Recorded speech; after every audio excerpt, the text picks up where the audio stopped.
ఆంధ్రప్రదేశ్ ప్రభుత్వ పెన్షనర్ల సమస్యల పరిష్కారంపై విజయవాడలో రిటైర్డ్ ఉద్యోగులు సమావేశమయ్యారు.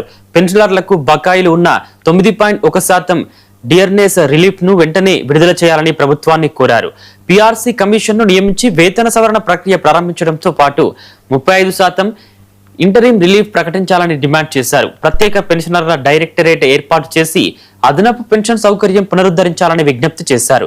ఎన్నికల మేనిఫెస్టోలో ఇచ్చిన హామీలను ఆలస్యం లేకుండా అమలు చేయాలని రిటైర్డ్ ఉద్యోగుల సంఘం ప్రభుత్వాన్ని కోరింది.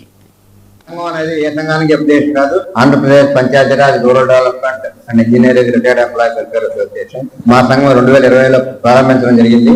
మా అన్ని జిల్లాల్లో కూడా మా బాడీ కూడా ఫామ్ చేసుకోవడం జరిగింది. ఇప్పటికే సుమారుగా 2000 మంది సభ్యులు ఉన్నారు. మొత్తం మీద మా పంచాయతీ డిపార్ట్మెంట్ రిటైర్ అయిన వాళ్ళు ఇంజనీరింగ్ కానీ ఇక్కడ మొత్తం కలిపి 30,000 మంది దాకా ఉన్నారు. వీళ్ళందరూ కూడా త్వరలోనే ఎన్రోల్ కాబోతున్నారు.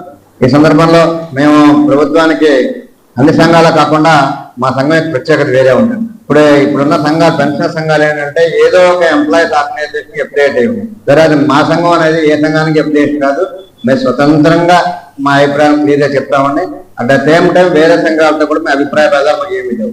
కాబట్టి మా అభిప్రాయాలు ఖచ్చితంగా చెప్పడం పెన్షన్ తరపునే మేము ఖచ్చితంగా మాట్లాడదలుచుకున్నాం. ఎవరు మెహర్బానీ కోసం మాట్లాడదలుచుకోలేదు.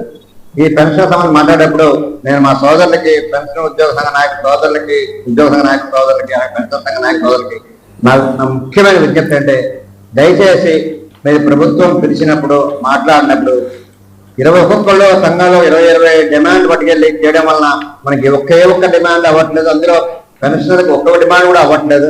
చాలా బాధాకరమైన పరిస్థితి.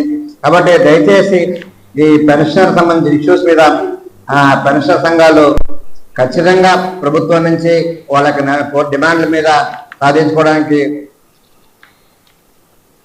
తిరుపతి జిల్లా చంద్రగిరి నియోజకవర్గంలోని ఆనందగిరి కొండపై వెలిసిన శ్రీ